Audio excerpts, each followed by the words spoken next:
What's up, everyone? Welcome back to the channel, Clearly Crypto. Glad that my crypto fam could be here today. It's the channel where we want to know more, grow more, and reap the benefits. For today's video, I feel that it's a really important video. It's one that I've been working on the past couple days as well as all of today to get to you guys and make sure that it's going to be good. This is something that is going to be happening in November that a lot of us know about. I'm not sure if everybody knows about all the nitty-gritty details, and that's what this video is for.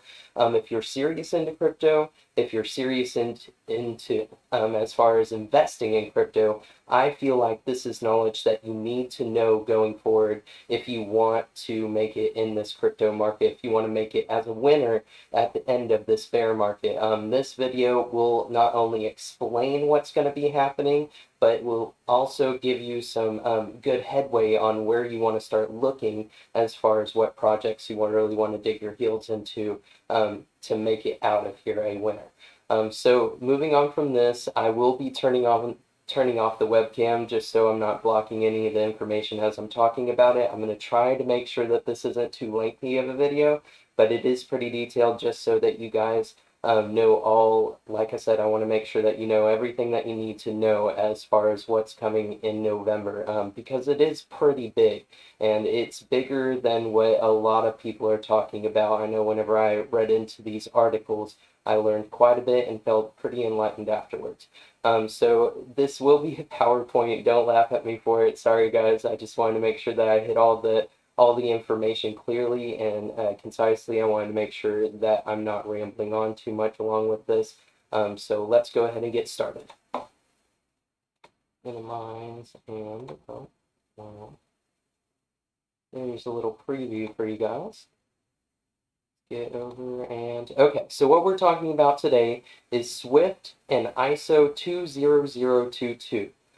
For those of you guys that don't know, ISO 20022 is going to be coming in November, and I want to explain all that comes along with it. It's not just this standard. So the first thing that I want to talk about is the official organization that's going to be bringing this to you guys. That's actually going to be bringing this into effect. Who is Swift? Sorry, to begin this off, who is Swift? A global member-owned cooperative and the world's leading provider of secure financial messaging service.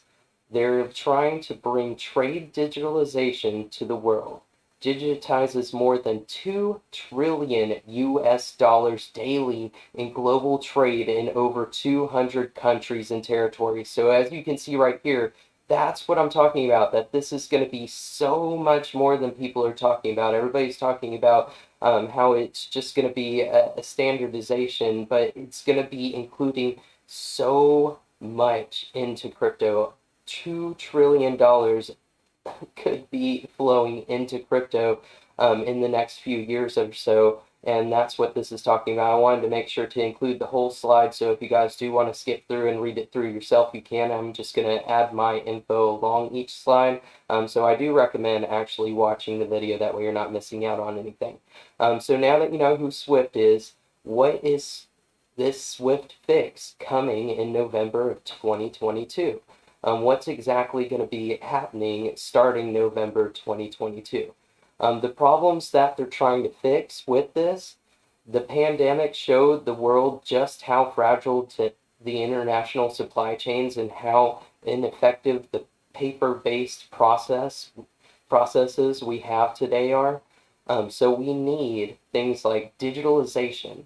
This will help reduce processing times, costs, and risks by reducing friction and increasing transparency. So digitalization, we need all of our paper-based processes, we need to start digitalizing it. That way we can reduce friction and increase transparency. That way we can get things running better and smoother, and people aren't as worried about it.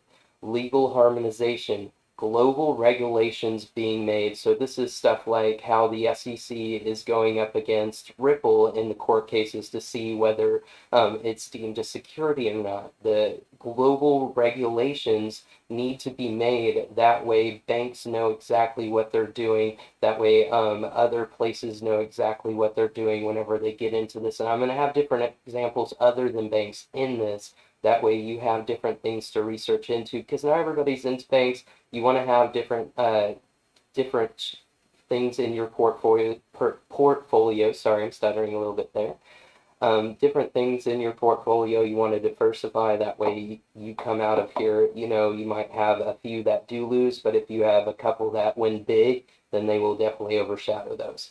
Richer data standards is another one. Richer data offers greater insight into supply chains, helping foster transparent and efficient trade finance. So this is just how they can use more data.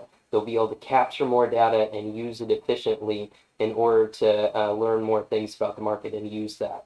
Interoperability is the last one, a common standard slash messaging system for banks, as well as making sure that other systems are interoperable, like with trading and other examples that I'll talk about here in a moment. So examples of what's being looked at. Letters of credit is one of the first things that I read about in the articles. Digitalizations of letters of credit will make it simpler for buyers and sellers to trade by increasing the velocity of trade while reducing friction, paper costs, and risks. So letter of credits are basically they're issued by a bank to another bank, typically in a different country, to serve as a guarantee for payments made to a specified person under specified conditions. Let me go ahead and do my famous red leather, yellow leather, red leather, yellow leather. If you ever have a stuttering problem, that definitely helps out along with it. It helps to work out all of the muscles in your mouth. So just a little tip for you guys here. That way I can read a little bit better, because I'm sure not everybody's going to want to listen to me stutter through the whole video. So moving on from that, like I said, this is basically just bank to another bank. Sending off the payments to be made is to a specified person under specified condition. In 2020, global documentary trade ended the year 11% down. That's part of the 2 trillion US dollars. So whenever the economy went down in 2020, that $2 trillion went down by 11%. So that shows how much is wrong with the paper-based economy right now and why we need to get it digitalized. The International Monetary Fund, IMS, uses letters of credit to help predict turning points in the international trade. So the forecasts were able to point to a moderate rebound in the world trade in the second half of 2020. So they're able to use the information that they get from this, all of the data that they get from these banks talking to other banks about these payments. They're using that to predict what's going to be happening in the market. That way they can get everybody ready. They can get the banks ready, the whole economy ready for what's going to happen. So a nice quote that I did find in that article, that first article, and I'll show you guys what articles I got these out of and where you can find them. That way you can read them yourself if you'd like to. The pandemic has created greater acceptability that digitization is the way forward for trade. Elsewhere, people were working from home, logging into their business networks, students were learning remotely, and e-commerce volume surged. Digital digital facilities are finding their way into the entire ecosystem, and trade is an essential part of the value chain and will be required to facilitate economic recovery. That is why digitizing trade process is so important. So he's just talking about how important it is to get the trade volumes digitized, because whenever they surge, the paper just isn't able to keep up with that surge, and it showed whenever the pandemic hit. So examples continued. I want, like I said, I have quite a few of them in here so that you guys can do quite a bit of research and see. I have like different coins that you can look into at the end of this, different tokens. I have an example right here you can see, but delivery of physical documents like bill of lading, which is a detailed list of a shipment of good in the form of a receipt given by the carrier to a person co-signing the goods. So it's like whenever a carrier out on the ocean goes from, say, over in, I'm not great with geography, but somewhere like in England and has to sail over to the United States with the goods.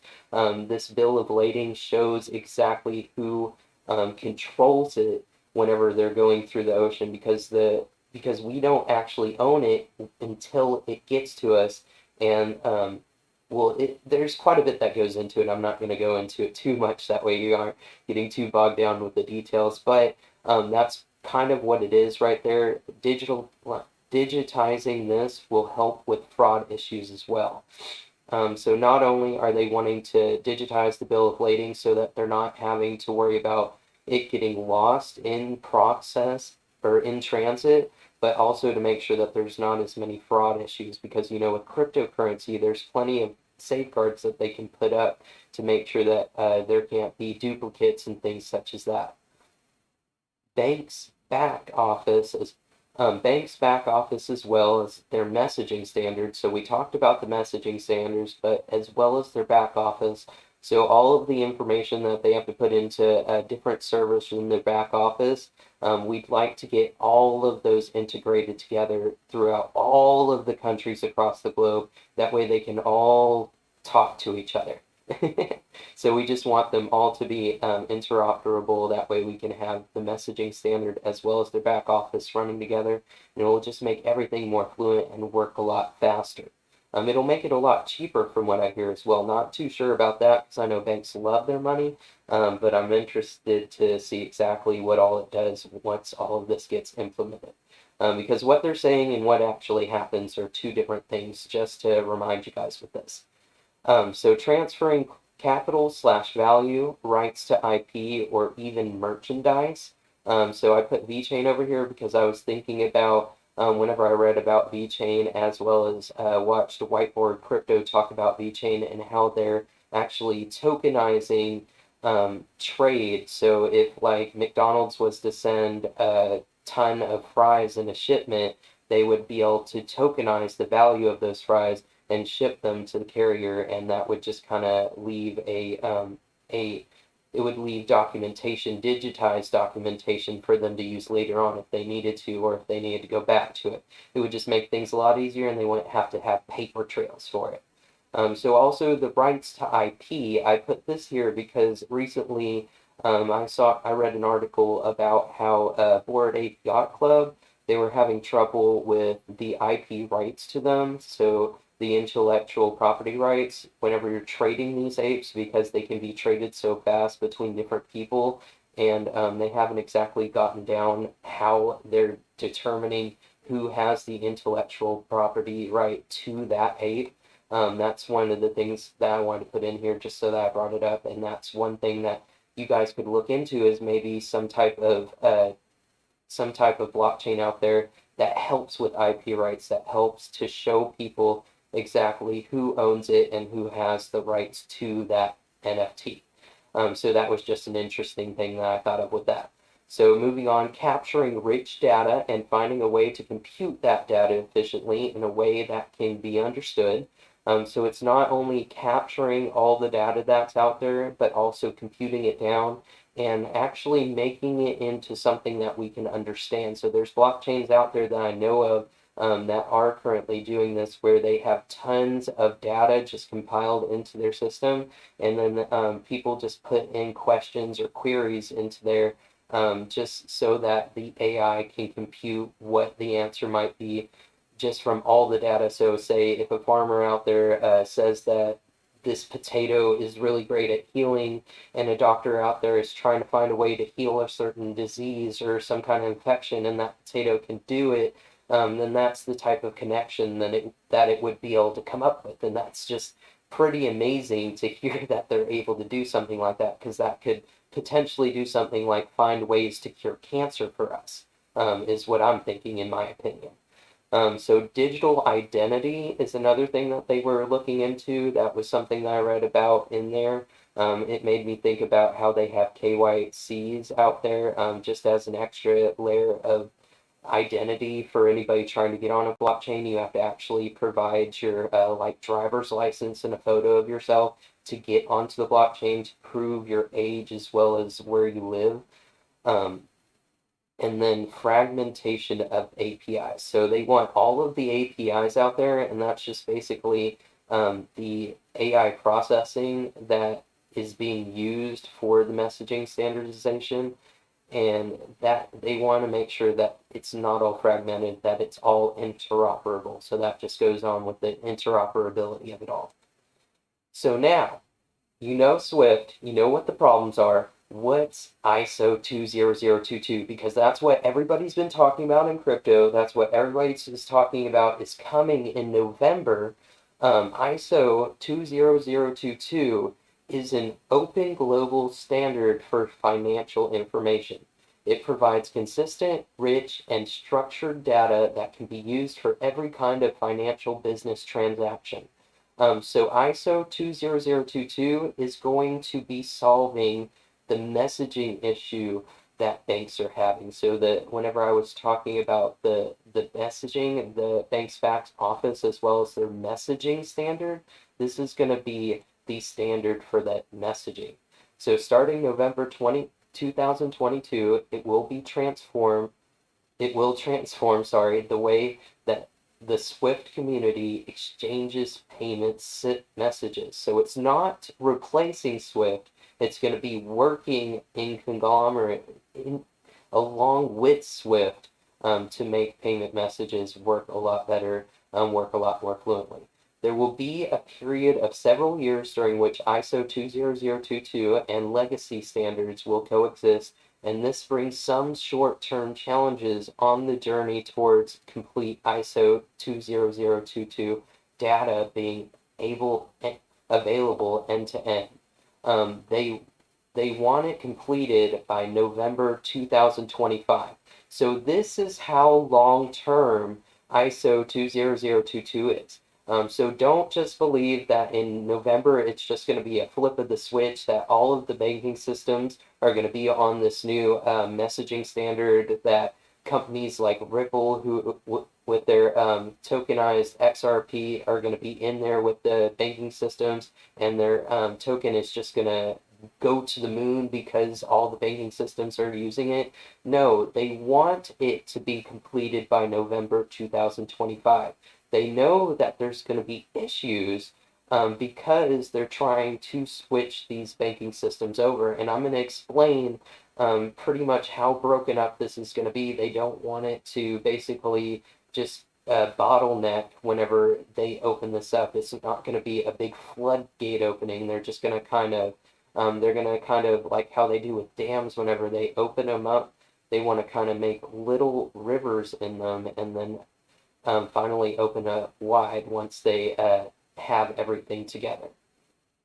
So not all market infrastructures will merge in November, like I was just saying, and market infrastructures that are outside the scope of the CBPR plus, so that's just what they're going to be using, migration, and will make decisions about implementing ISO 20022 on their own timeline as relevant to their local community. So like I was just saying, some of these places, some of these market infrastructures will be able to choose to implement ISO 20022 later on.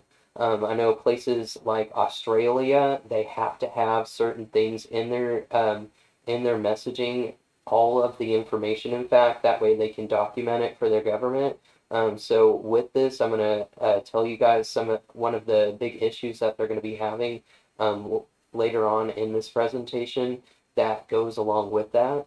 The new Swift Transaction Manager, actually, this is going to be talking about the new Swift Transaction Manager will aid ISO 20022 in interoperability. Its data into integrity functionality will help to bridge message standard differences between CBPR Plus and legacy MT formats that are currently used between banks. So this Swift Swift Transaction Manager, this is what's going to be helping with the markets, with this situation where it'll be coexisting with other other messaging standards. And where it's having these issues, this is what's going to be used to fix it. One issue is that transaction ramp up with SwiftTM won't begin until March 2023. So ISO 20022 is going to be starting in November of 2022, but this what's going to make sure that everything's interoperable with all of the market instructions between like us, Europe, Australia, Thailand, all of the different banking systems, that's not going to come on until March 2023. So I'm expecting to see, well, I'm half expecting at least to see quite a bit of issues whenever November comes around. And it's going to be pretty crazy to read what's happening as far as those messaging standards, what the banks are getting between each other, what information is going to be missing because they don't have them all integrated together as one just yet. So ISO 20022 continued. By November 2023, market infrastructures for Europe, Great British, I believe that's Great Britain. Sorry if I don't remember all these. Australia, ZAR, not sure. China, and the US. Sorry if I don't remember that. Can't put my finger on it. It's on the tip of my tongue. Can't remember, but I do remember the rest of these, so I'm happy about that. But these will be slowly integrating by November 2023. Only chips will be supporting ISO 20022 natively and pass on data-rich orders. So these people will be the only ones that'll start in November 2022, this coming November. And I'm going to show you guys exactly who these people are. That way you know how big this conglomerate still is. That way you can still be excited about what's going to be happening in November. So the U.S. market might adopt full ISO 20022 for high-value payments starting November 2023, while the Federal Reserve has announced a delay of their ISO 20022 migration until March 2025. Chips will proceed in November 2023. So with this, I know that that's a little bit confusing right there, but that's just saying that they're going to be bringing their FedNow service in March of 2025. I don't know how I missed that in there. I think I talk about it a little bit later on, but I talked about it in a past video as well, where the Federal Reserve, I believe it was the governor of the Federal Reserve, talked about how they would rather have the FedNow service instead of a CBDC.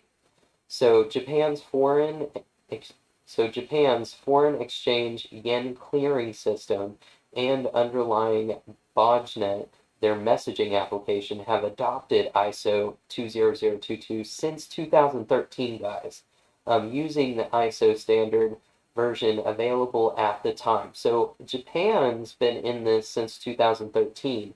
They've definitely been in digitizing their information for a very long time, and it just goes to show how far back the U.S. market is getting, how they're wanting to basically wait until November 2023 to get their messaging system into this. Whenever these articles that I was reading by Swift, which is part of our government, they're wanting to try to get everything interoperable as fast as possible. But as you're seeing here, the U.S. is just making things drag out longer and longer. March of 2025. Oh, sorry. So moving on from that, the United Kingdom's UK chaps will switch to full ISO 20022 in April 2023. So right ahead of whenever the the messaging team or the what was it the ramp up with Swift TM is going to be happening. They're going to be getting into it right before that, so I guarantee they're not going to have too many problems. Australia, like I was saying, Australia will actually be switching over in November. So that's really interesting because I was reading about them, and it's in the article that I'll be showing you guys. But it talks about how Australia's government makes sure has to make sure that they get all of the information whenever they have their messaging come over through to the banks. They have to have all the information. And from November to March, without that Swift TM, there is a chance of rich data information not being included whenever it's being sent off to the Australian banks. And if that were to happen, they have to go through a whole manual process in order to get that information because they have to have it. So that is one of the big caveats with getting all this over. But once it is over, it is going to be helping getting everything streamlined. And it's just one of the reasons why this is so huge.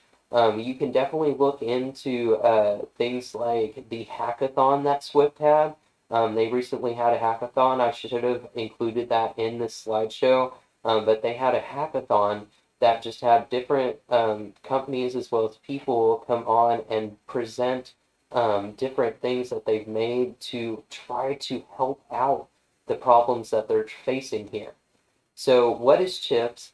Like I said, I wanted to show you guys the banks that are in chips. These are the banks that will be starting the standard in November 2022. I showed it at the beginning of the video, so that was the little Easter egg that you guys had at the beginning there. But these are the banks, as you can see, Bank of America, you have Regions, you have Citizens Bank. I know quite a bit of these, Capital One, Citibank, US Bank, they have the Dutch Bank. They have a ton of these on there. I also looked at a Wikipedia page, which I don't always like trusting Wikipedia, but it had a whole bunch of banks over in other countries that are also going to be starting up with this. So this is just, like I said, a starting point for you guys to start looking into it now that you know what's happening.